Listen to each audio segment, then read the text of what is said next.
Have you ever looked up at a clear night sky and felt a bit overwhelmed? Thousands of stars, some flickering, some steady, all seemingly scattered at random.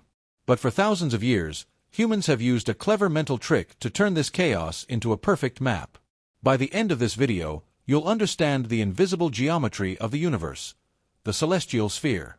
We're going to cover the poles, the meridians, and exactly what you need to find your way across the night sky. At the center of this sphere, we place the Earth.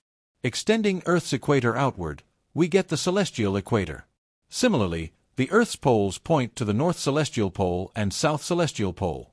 These are the fixed points around which the sky appears to rotate. As the Earth spins, stars rise in the east and set in the west, tracing arcs across the celestial sphere. Now, let's talk about meridians. On Earth, meridians are lines running from pole to pole. On the celestial sphere, the most important one is the local meridian. This is the imaginary line that runs from the north point on your horizon, through the zenith directly overhead, down to the south point. When a star or planet crosses your meridian, it reaches its highest point in the sky. This moment is called culmination, and it's often the best time to observe because the object is above the thickest layers of Earth's atmosphere. To pinpoint objects, astronomers use two coordinates, right ascension and declination. Declination works like latitude, measuring how far north or south an object is from the celestial equator. Right ascension works like longitude, but instead of degrees, it's measured in hours, minutes, and seconds, reflecting the Earth's rotation. Together, these coordinates allow us to map the heavens with precision. A star map on the celestial sphere is like a chart of the night sky, projecting the positions of stars, constellations, and other celestial objects onto the imaginary sphere surrounding Earth. By using coordinates such as right ascension and declination, similar to longitude and latitude on Earth, astronomers can locate and track objects precisely, making the celestial sphere a practical tool for navigation, observation, and understanding the structure of the heavens.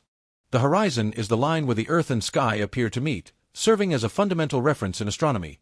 It marks the boundary of our visible sky, with celestial objects rising above the eastern horizon, reaching their highest point overhead at the zenith, and setting below the western horizon, while astronomers use it to measure altitude, the angle of an object above the horizon, which helps track the motion of stars, planets, and other celestial bodies. The equinoxes occur when the sun, in its apparent yearly path across the sky, crosses the celestial equator, which is the projection of Earth's equator onto the celestial sphere. At these moments, around March 21st and September 23rd, the sun is positioned directly above Earth's equator, so day and night are nearly equal everywhere on the planet. This alignment of the sun with both the equator and celestial equator makes the equinoxes key reference points in astronomy, marking the start of spring and autumn and defining the 0 point of right ascension for celestial coordinates. The solstices occur twice each year, around June 21st and December 21st, when the sun reaches its greatest distance north or south of the celestial equator, which is the sky's projection of Earth's equator. At the June solstice, the sun is directly overhead at the Tropic of Cancer, marking the longest day in the northern hemisphere and the shortest in the southern hemisphere. At the December solstice, the sun is overhead at the Tropic of Capricorn, giving the northern hemisphere its shortest day and the southern hemisphere its longest. These extremes in the sun's position relative to the equator and celestial equator define the turning points of the seasons and serve as key markers in astronomical observation. So, what do we need for astronomical observations? First, a clear, dark sky away from city lights. Light pollution can wash out faint stars and galaxies. Second, a stable mount or tripod for telescopes or binoculars, because even small vibrations blur the view. Third, accurate timing and location information. Knowing your latitude and longitude helps align your instruments with the celestial sphere. Finally, patience and practice.